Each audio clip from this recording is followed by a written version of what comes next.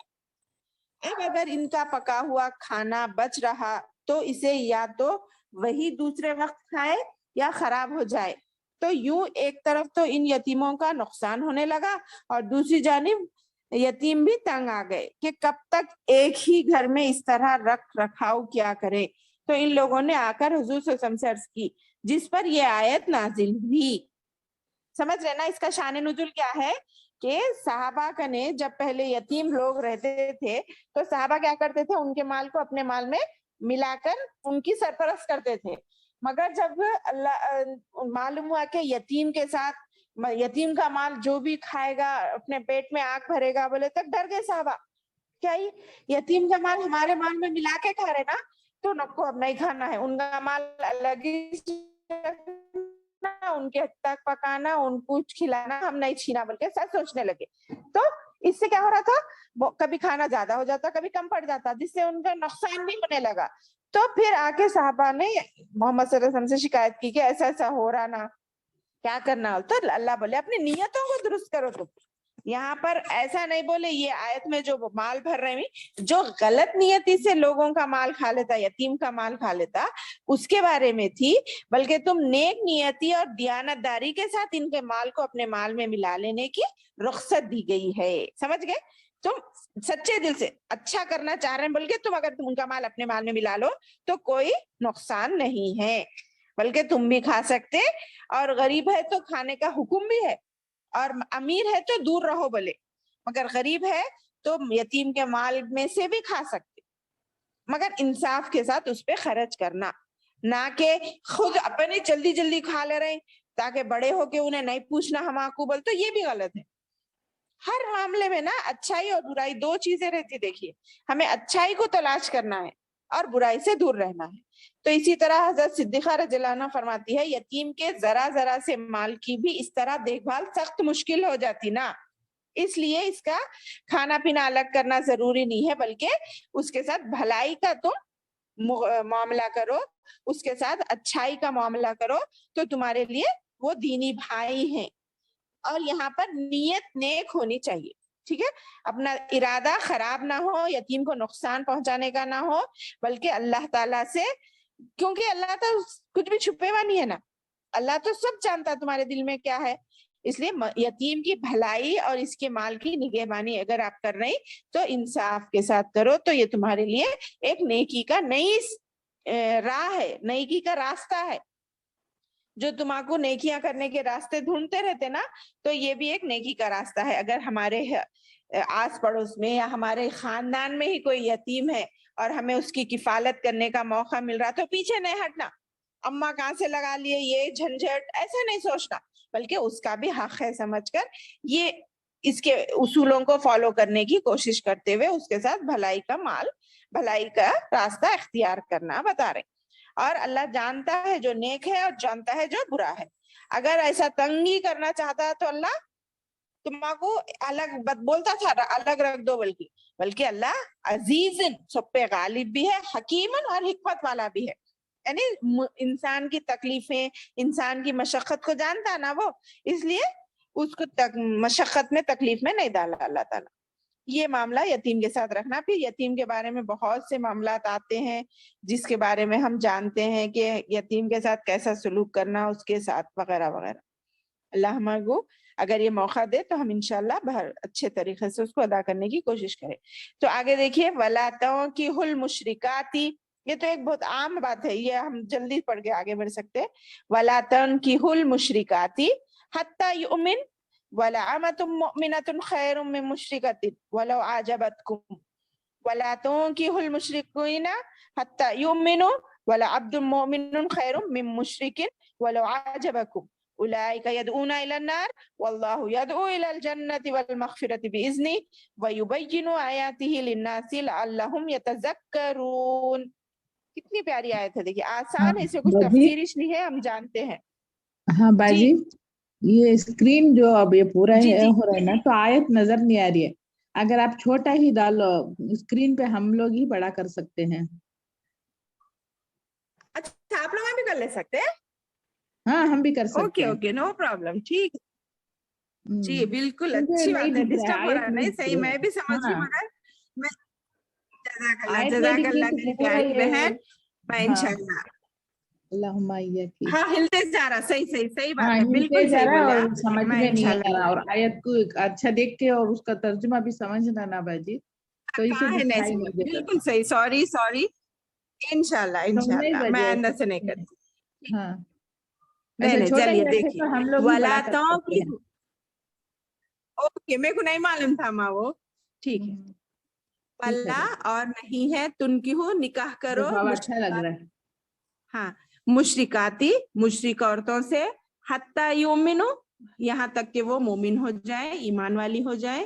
ولا امتن, اور نہ لونڈی, مؤمنتن, مسلمان ہو, خیرن, بہتر ہے, اور مومن لونڈی, مسلمان لونڈی بول تو یہ گالی نہیں ہے, آج کل کے زمانے میں گالی سمجھتے, مگر وہاں پہلے جو غلام لونڈی ویسے رہتے تھے ان کو بولتے تھے.